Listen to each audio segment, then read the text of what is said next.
Good morning, everyone. Time to begin by singing number 265. We'll sing the first, second, and fourth verse of 265.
Our scripture reading this morning is Psalms 108.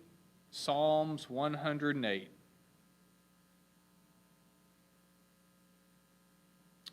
O God, my heart is steadfast. I will sing and give praise, even with my glory. Awake, lute and harp. I will awaken the dawn. I will praise you, O Lord, among the peoples, and I will sing praises to you among the nations. For your mercy is great above the heavens, and your truth reaches to the clouds. Be exalted, O God, above the heavens, and your glory above all the earth, that your beloved may be delivered. Save with your right hand and hear me. God has spoken in his holiness. I will rejoice. I will divide Shechem and will measure out the valley of Succoth. Gilead is mine. Manasseh is mine. Ephraim also is the helmet for my head. Judah is my lawgiver. Moab is my washpot. Over Edom I will cast my shoe. Over Philistia I will triumph.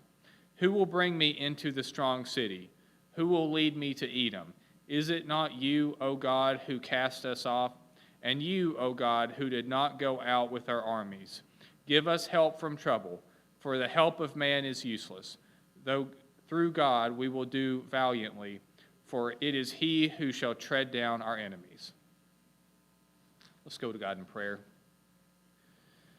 God, we thank you for giving us this morning that we can all come together here to be able to enter into this time of Bible study. We would ask that you would be with each and every teacher here, help them with the lesson that they have prepared, help us all as learners to learn as much as we can from all the lessons we hear both this morning and from our studies and just in every way we come into contact with your word. We would ask that you would have it shape us, to shape our lives to your word. Just help us to be the strong examples that the world needs to see. We thank you for this time that we can come together just to learn more about you. We would ask that you would please watch over all those who are here as well as all those who are not here because they're traveling or sick. Help them to be able to come back with us again soon. We ask all these things in your Son's name. Amen.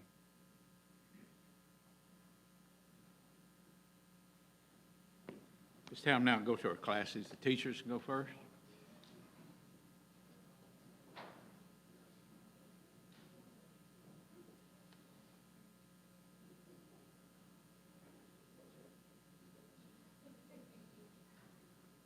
We have the nursery class. This is 0 to 2-year-olds. The 3 to 5-year-old class. First grade through the 5th grade.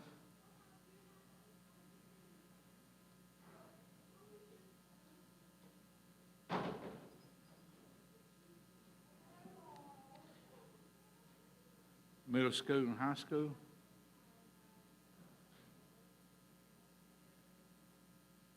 Have the young adult class.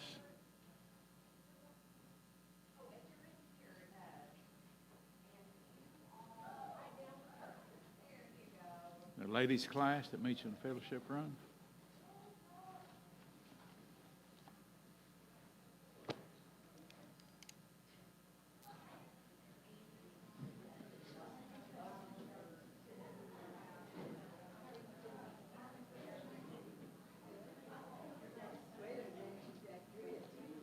Then we have the adult class here in the auditorium. Yeah. Scooch this over.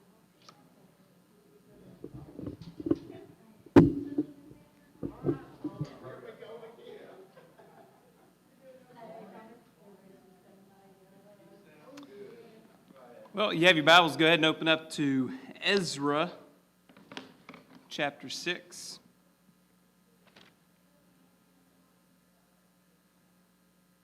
Eleanor has decided that she has learned that throwing temper tantrums is a lot of fun. And so we have been, it's been a morning. So we are just about late. Just got here in nick of time.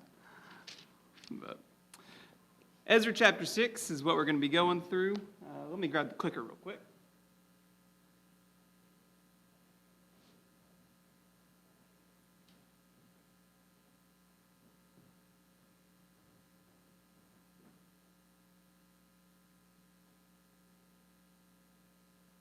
So last week, I was out, and Steve got to fill in for me.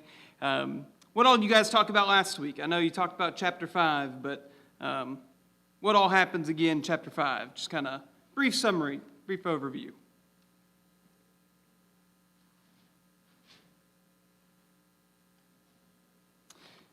You have the building had halted in chapter 4. Zerubbabel had upset a lot of the native people, what are going to come to be known as Samaritans, and they had complained. So building halts for a while. Then you have a Haggai and Zechariah, and they begin to prophesy, and they tell the people, "Hey, you guys gotta get on this. You're building houses for yourself, but the house of God is left, half completed. It's not right." There's a letter that's sent to King Darius complaining about all the things that these Jews are doing as they try and start to rebuild the temple. And so last week I was going to go through the decree of Darius, but that's okay. I don't think we did. Is that right, Steve? In chapter 6? Okay. Cool. Well, we'll start there at the beginning of chapter 6 then, talking about Darius's response to that letter that you all talked about last week.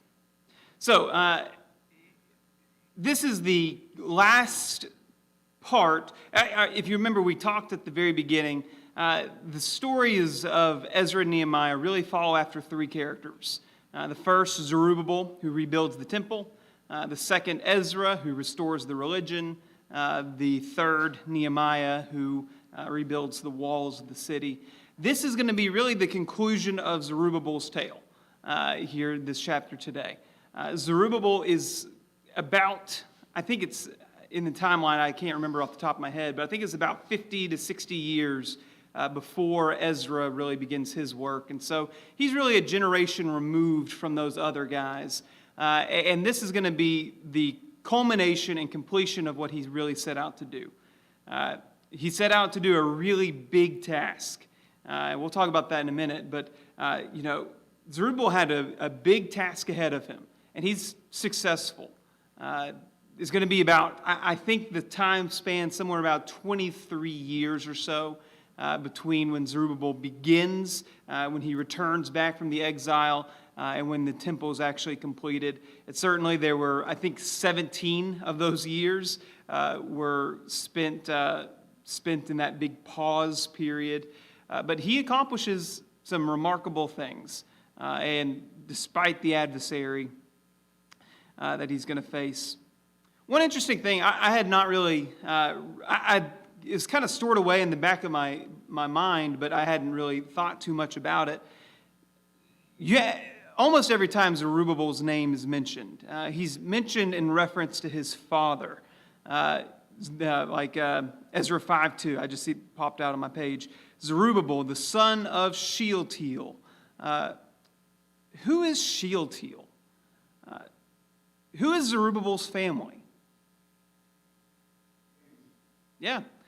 Zerubbabel's father is Shealtiel, and Shealtiel's father is Jehoiakim, or Jehoiachin, depending on how hard you want to pronounce that CH. But Zerubbabel, in a world without the exile, very well might be the king of the people of Israel, the king of Judah. And here he is being in exile and clearly playing some leadership role, even in the exile. But he's not who he should have been or could have been. I think that's kind of interesting. And of course, Zerubbabel appears in the genealogy of Jesus. In Matthew chapter 1, verse 12, he's listed among the various names of Jesus' ancestors. And so Zerubbabel really, in what he's doing, he's creating a legacy for not just himself, but for generations to come. The work that he's doing here is going to be the most significant work that he did in his entire life. And it's coming to a close today. So let's get into it and talk about Darius. Ezra chapter 6, let's read the first 12 verses. This is the decree that Darius gives. Then Darius the king made a decree, and search was made in Babylonia in the house of the archives where the documents were stored, and in Ecbatana, the citadel that's in the province of Media, a scroll was found on which was written a record. In the first year of King Cyrus, Cyrus the king issued a decree concerning the house of God at Jerusalem. Let the house be rebuilt, the place where the sacrifices were offered, and let its foundations be retained. Its height shall be 60 cubits, its breadth 60 cubits, and with 3 layers of great stone, one layer of timber. Let the cost be paid by the royal treasury. And let also gold and silver vessels of the house of God, which Nebuchadnezzar took out of the temple, that is in Jerusalem, and brought to Babylon, be restored and brought back to the temple, that is in Jerusalem, each to its place. You shall put them in the house of God. And so Darius, having received this letter of complaint, sends some men out to go search the archives and really kind of get a grasp on this. There's been a lot of change, right? Darius is not the same king as Cyrus. Darius is not the same kingdom as Cyrus. Who is Cyrus? What kingdom is Cyrus associated with?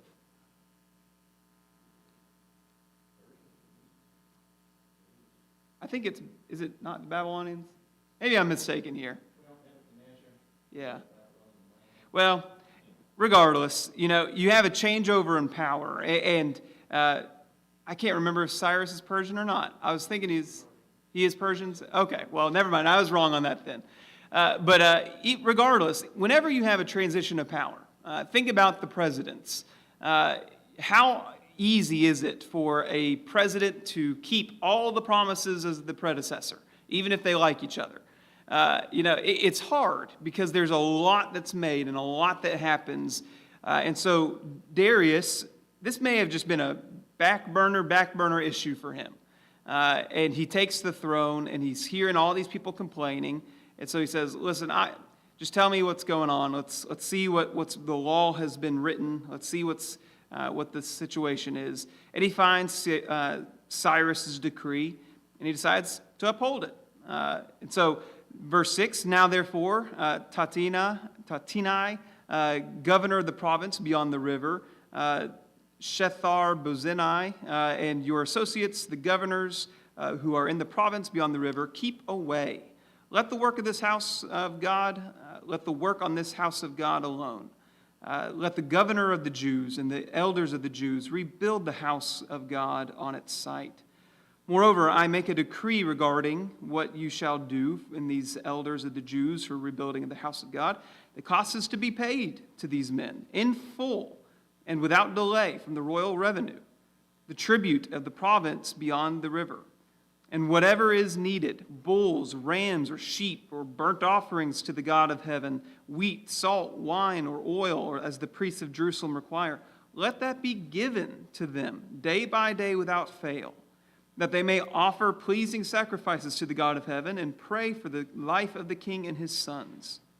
Also I make a decree that if anyone alters this edict, and this is creative, a beam shall be pulled out of his house, and he shall be impaled on it, and the house shall be made a dunghill.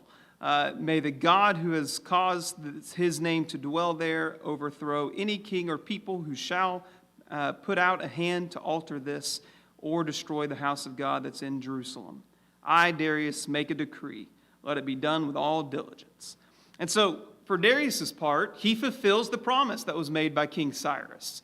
You got to see a little bit of providence here, right? Now, this is an incredible thing that's happening. And I know that Cyrus does this not just with the Israelite people, but he does this with other peoples that they have conquered. But this is a providential act, I think. Darius keeps the commandments and keeps the promises that Cyrus had made, despite some opposition, despite some pushback. There's a lot of people that don't want the Jews to complete the temple, that don't want the Jews to remain in their promised land. And Darius says, nope, listen, we're going to do what the law says. We're going to uphold the law. In typical ancient world king's style, and if you disagree with this, we're going to pull a beam out of your house and we're going to impale you on it. Creative. But you have the promise that's being kept. And, think about if you were in the situation of one of the Jews back in the generation of Nebuchadnezzar, or one of the people of Judea back in the Assyrian conquests, and you see what's happening. Your perspective of all that's happening is, this is the end of the world, right? Now, this is the moment where all of the things that my ancestors have worked for, all of that I've worked for my whole life, is coming to absolute ruin. Nothing good can come from this. This is total calamity. This is evil. This is the end. And yet, that's not God's perspective, right? Despite the sending of the Babylonians to destroy, and despite the Babylonians sacking and stealing and looting from the temple, God's been preserving things. God preserves the vessels that they may be returned a few generations later. God's been in control this whole time. God's been doing what's good. So often, I think providence is one of the hardest things to deal with. One of the hardest factors of faith. Because you can't see it as it's happening, right? It's one of those things that you have to look back and you see it in the rearview mirror, but you don't see it up close. do we struggle with God's providence? So often bad things seem to happen, and it seems like calamity's upon us. This is the end of the world. This is the worst case scenario. How often is that actually the case when you look back on those events in 20, 30, 50, 70 years? What do you think? I think it's very obvious, we've been at camp this week, we studied the book of Ruth, the very same thing, and the book of Esther, the very same thing. When you look back at it, it's amazing to me, one king supporting another. You just see God's hand there, I think. Of course, the Medes and Persians, written, they say, that had to be done, so that had a part in it. But the fact that those temple vessels and everything was right there in the same spot, they've been preserved all of those years, which if God wasn't in that, that's just not, it wouldn't happen. Yeah, I think one of the things when you read through the Old Testament especially is that God is continually subverting expectations, right? Think about the people that God chooses to be his servants. He doesn't choose Esau, he chooses Jacob. He doesn't choose the mighty, powerful Saul to continue to be his servant. He doesn't choose Jonathan. He chooses the shepherd boy, David. And for that matter, he doesn't choose David's older brothers that are kingly and strong and mature. He chooses the young David, the shepherd boy. God constantly subverts expectations. You would expect with your earthly wisdom one thing to happen, one thing to be the case, but in actuality, it's so often the exact opposite. And I think that's what you see here. You would expect that from an earthly perspective, the destruction of Jerusalem, the destruction of all of these things is the end. It is a point of no return. There will be nothing good to come. The total destruction and of the people of God, and yet God still preserves. And I think you see that also in the minor prophets. How often does in the minor prophets there's talk of the remnant of Israel or those sorts of things. God will preserve what's necessary to be preserved. And I think that's one of the great challenges of faith is being able to trust that despite whatever negative circumstances you perceive yourself to be in, that in the end, God's going to make it right. And he's going to do what's good throughout all the challenges you may find yourselves in.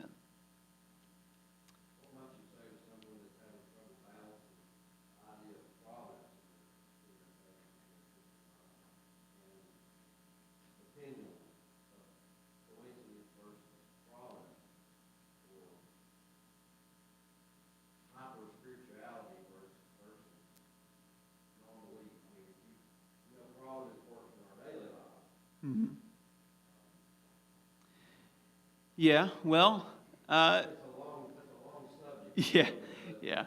There are those who fear accepting the promise of God in their daily life because of the overly spiritual, you know what I mean? Yeah, well, think of Esther. Esther has I don't think Esther wanted to marry the king. I really don't.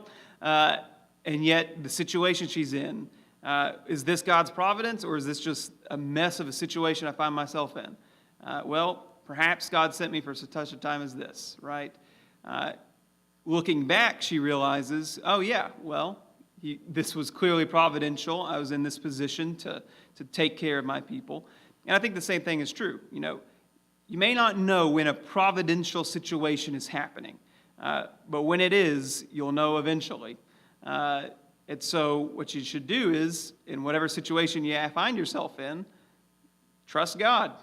So, perhaps this is just a coincidence, and maybe this is just a bad situation, but maybe this is something a little bit more. Well, it's a good attitude to have, faithfully, is to say, well, God must have another plan. Yeah. Or look on something that happens in your life as a provision of God. Yeah. You could probably name some in your life. I can name some in my life. And not be afraid of attributing those things to God's providence. Yeah. What's it called? Oh, that fits. Well, I think, it's an interesting concept, but, even what's going on in the world today, what's God doing? Maybe we think, well, we're looking at it right now, where is God? And yet always, as you point out, all the way down through history, God has been in control. And He is in control. Now, how He's going to fix this mess or that mess, and it may not even happen in our lifetime, but the Bible shows beyond a shadow of a doubt that God is aware, and sometimes the bad things turn out to be really good things. Yeah. We just have to maintain our faith, Yeah. and realize that we live in an imperfect world, but God's going to use a lot of that mess that we humans have made to His glory and honor. May not happen today. And I think the fear that we have is being, accused of, well, God did this, and God, like the preacher says, God put it on my heart. Well, what in the world does that mean? Yeah, God should put things on our hearts as we study the Bible. But Yeah. I think Yeah. we have that fear. Yeah. It's been speculated that one of the reasons God chose the means and persons to rule is their respect of the law. Mm-hmm. If you read Daniel chapter 6, Luke 9, it says, according to the laws of the means and persons. Yeah. That law is what got Daniel almost dead with the lion. But in return, you shouldn't be surprised at the bias if you go back and find Cyrus completely unhonored. Yeah. That's the kind of people they were. Yeah. Ruthless, mean, terrible. Yeah. Yeah. That line, according to the law of the Medes and the Persians, always makes me think of my granddad. He would always say, you're a gentleman and a scholar, and according to the law of the Medes and the Persians. So, I don't know. Never mind. Gotten sidetracked. But so let's move on. So Darius fulfills the law that had been written in the generation prior, upholds Cyrus's commands, and finally, the temple is finally completed. So let's pick up verse 13.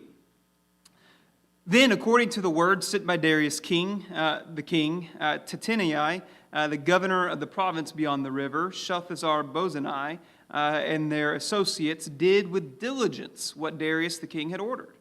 And the elders of the Jews built and prospered through the prophesying of Haggai the prophet and Zechariah the son of Iddo, and finished the building by decree of God of Israel, and by decree of Cyrus and Darius and Artaxerxes king of Persia.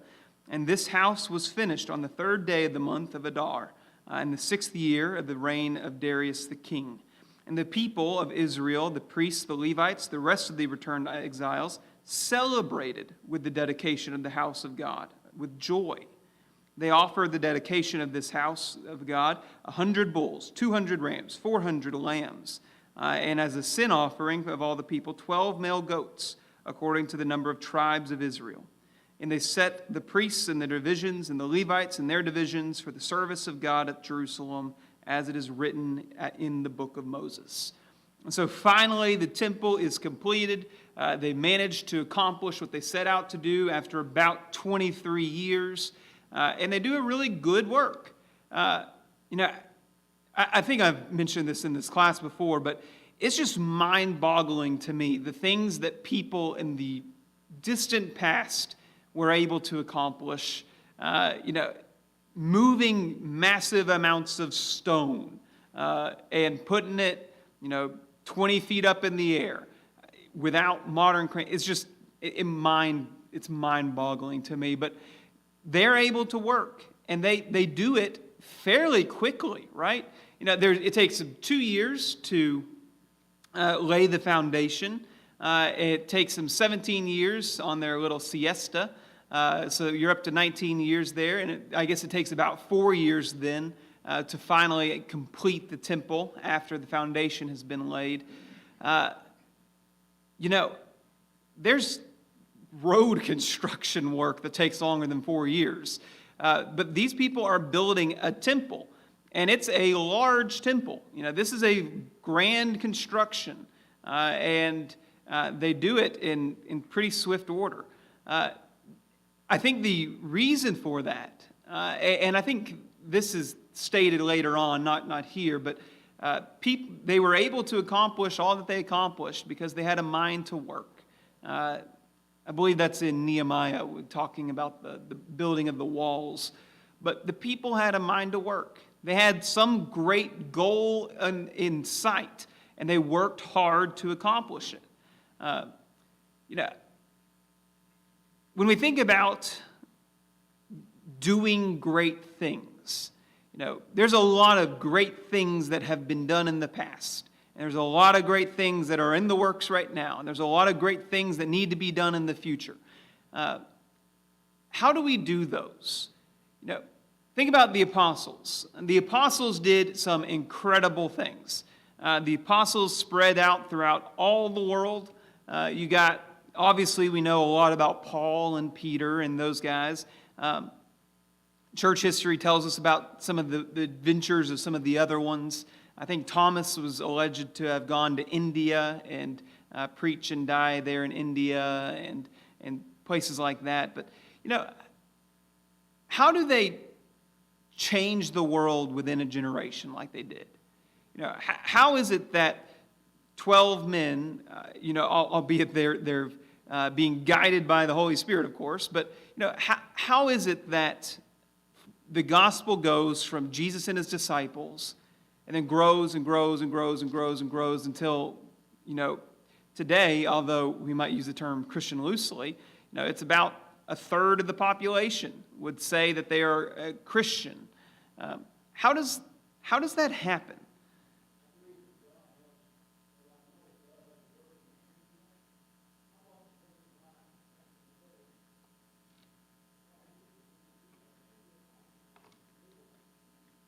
Yeah.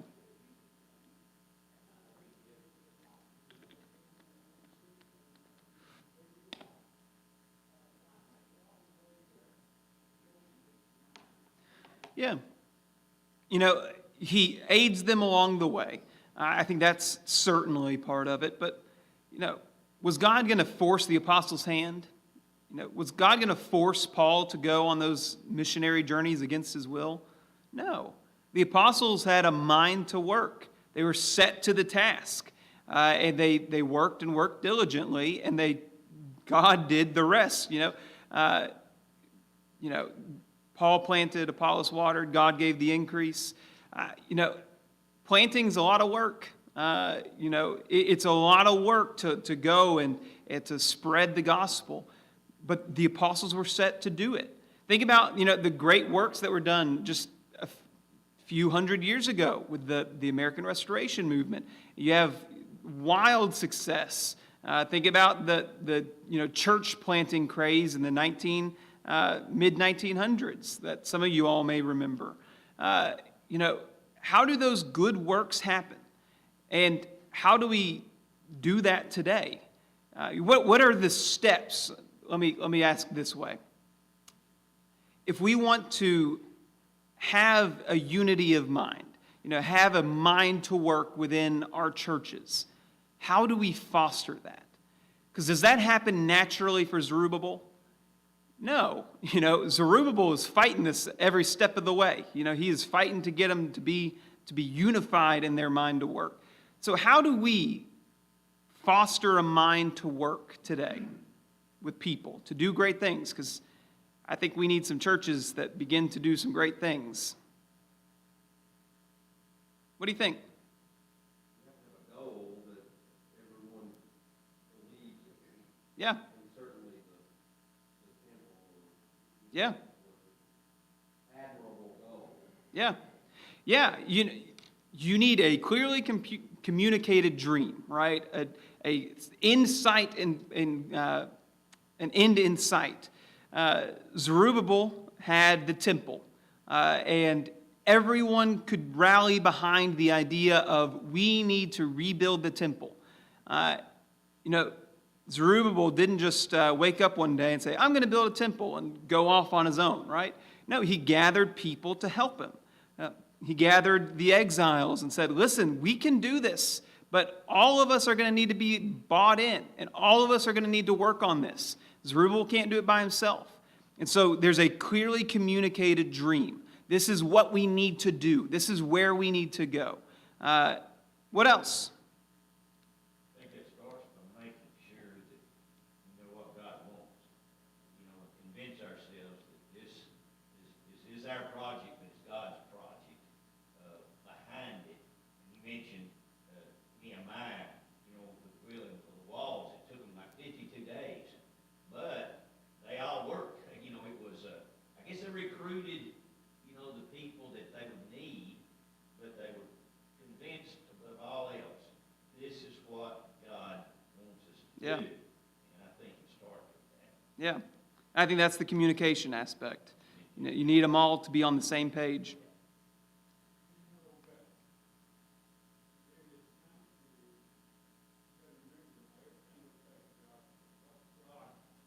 Yeah.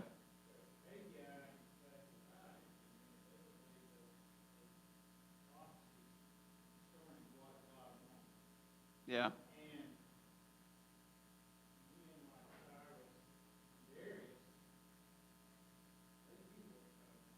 Yeah.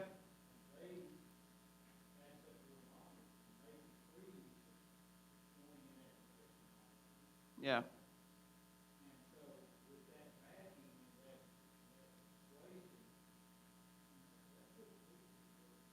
Mm-hmm. Yeah. That's a good point. You know, they're not just pulling ideas out of their own head. They have clearly communicated dreams, but dreams that are in alignment with what God has said. And they perhaps have the benefit of having Haggai's and Zechariah's. I think another really important aspect is they have small goals along the way, and when they accomplish those things, they celebrate them, right? You know, the temple wasn't completed in, you know, one big effort. You know, you have, earlier we looked at the completion of the foundation of the temple. The very first thing that you do is lay a foundation, right? And the foundation's completed, and what do? They stop and they celebrate, and they give praise and they give thanks. And so often, you know, we have a big goal in mind, and we want to do this great thing, but we don't set, you know, measuring blocks in between here and there to accomplish. And so because we don't have those mile markers, those things never get done. And I think significantly, they have people that are constantly pushing. You have Zerubbabel, you have Haggai, you have Zechariah. You know, these men that are saying, listen, here's what we need to do, and you got to get on it. They're pushing and they're pulling and they're working alongside of the people, but they're there constantly keeping people in line and keeping them towards the same goal. So when we think about, you know, churches accomplishing great things, which of these areas do you think we typically fall short in the most?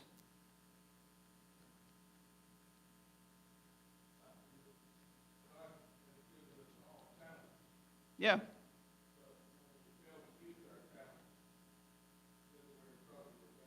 Yeah. Yeah, so perhaps we struggle with getting everybody in alignment with the mindset to work. I think that's probably a big part of it. It's easy to get distracted, I think. Yeah. Our theme this year, generation to generation. I really like that. I have to remind myself every once in a while, you know, what is that goal? And maybe we, you know, in the process, maybe we're preaching the lessons need to be preached, but even as a preacher or as elders or whoever, kind of get busy, and you maybe don't even think about it often. And Yeah. how would this lesson tie into that? And I guess as a leadership, those small goals, I think that's very, very key Yeah. to the big goal. And I think we just get distracted with life. Yeah. Well, we got to move on, but I'm planning on the last week, maybe 2 weeks, we're going to just do some lessons, generalized lessons from Ezra and Nehemiah. So we're going to be picking up speed as we go through the text itself over the next couple weeks. But we'll come back to that in a few weeks, about a month, I guess. I I think it's interesting. There's no more mixed feelings. They have constructed the temple, and when the foundation was laid, half the people were happy, half the people were weeping, and they got rebuked for it. Haggai and Zechariah said, "What are you guys doing? This is a good thing." And now they finally complete the temple, and it is kind of a lacking temple. It's not the same glory as Solomon's temple, but yet there's no more weeping. All people are joyful because they've learned their lesson. I think that's pretty remarkable. When you compare it to Solomon's temple dedication in 2 Chronicles 7, this is kind of pitiful. Just from well, let's flip there real quick. I just want to look at the numbers. Compare the numbers here for a second. 2 Chronicles 7.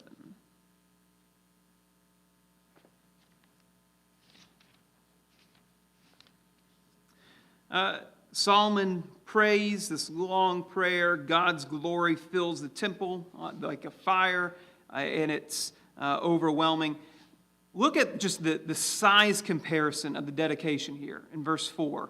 Then the king and all the people offered sacrifices before the Lord. King Solomon offered as sacrifice 22,000 oxen, 120,000 sheep. So the king and all the people dedicated the house of God. Compare that to what we see here in chapter 6. Where was it? They offered 100 bulls, 200 rams, 400 lambs, and 12 male goats. This isn't on the same caliber as what was before. And in fact, you're going to have the temple go under some major renovations just a few hundred years later with King Herod to beautify it. So it is in some ways a shadow. It's not nearly what Solomon's temple was, but it is something. And in fact, it's going to be greater, is what Haggai tells us, because of what's going to dwell within this temple. Obviously, a reference to Jesus. Yeah.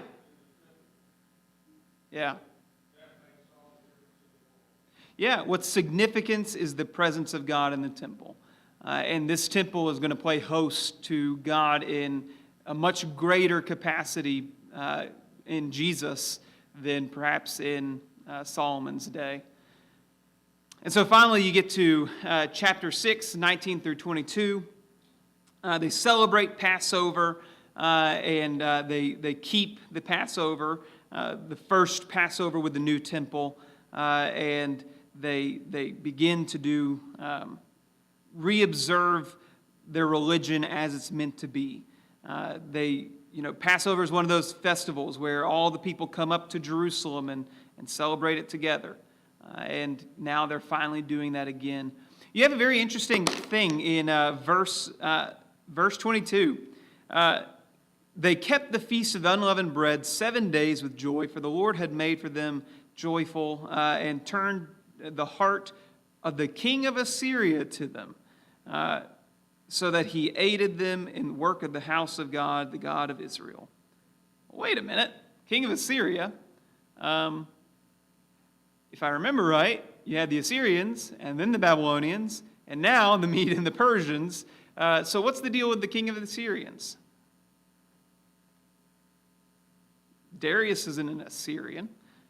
I think what this is talking about, you have a similar statement made in Nehemiah 9.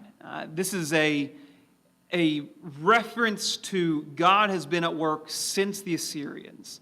All of this has come to fruition. God has turned the hearts of the Assyrians to them. Meaning, although the Assyrians came conquering, although the Babylonians came conquering, although the Medes and the Persians are the conquering force, God has still been mindful of his people. And throughout all of these different rules that have come, God has done what's good and what's right. And so the temple is important. This is a central thing to the identity of the people. But it's not the sole focus of their religion. Their religion's not tied up exclusively in a building. They also continue to practice and to do the things that's been commanded of them. And I think that's important too. And we can talk about, sometimes we have a lot of Christians that are unduly tied to a building. They're obviously attached to the temple. The temple is important, but it matters also that they continue to keep the law for themselves. Okay, well, we're going to wrap up there. This is the end of Zerubbabel's tale. Next week, we're going to start looking at Ezra, and we're going to start picking up pace and try and get through all of Ezra and Nehemiah, and then spend a week or two looking at some generalized lessons from these books. Thank you, guys.